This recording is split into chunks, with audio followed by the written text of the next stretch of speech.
నంద్యాల జిల్లాలో రహదారి ప్రమాదాల నివారణకు పటిష్ట చర్యలు తీసుకోవాలని కలెక్టర్ జి రాజకుమారి అధికారులను ఆదేశించారు. నంద్యాల కలెక్టరేట్ లో ఆమె అధ్యక్షతన జిల్లా రహదారి భద్రత సమన్వయ కమిటీ సమావేశం జరిగింది. SP Adara Singh Rana, R&B BSC Sridhar Reddy, DTC Aishwarya తదితరులు పాల్గొన్నారు.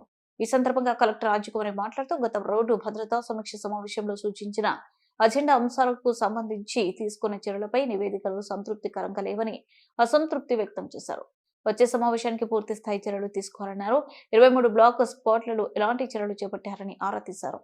ప్రమాదాలు జరిగే ప్రాంతాలుగా గుర్తించిన శాంతిరాం మెడికల్ కళాశాల, చాబులు, కుందువంతెన, బొగ్గులైన్ తదితర చోట్ల వేగ నిరోధకాలు, సూచికలు బోర్డులు ఏర్పాటు చేయాలని ఆదేశించారు. బొమ్మల సత్రం నుంచి నూనెపల్లి వరకు రహదారి పనులను ప్రారంభించాలన్నారు.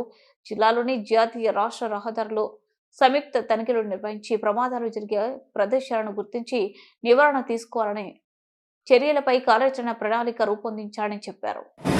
అందరికీ నమస్కారం అండి. నేను మీ anchor Ravi. Please subscribe to Nandyal news 9. Please subscribe to Nandyala News 9. ఆ లేటెస్ట్ అప్డేట్స్ కోసం వెంటనే సబ్స్క్రైబ్ చేయండి. సబ్స్క్రైబ్ చేసేటప్పుడు పక్కనే ఉన్న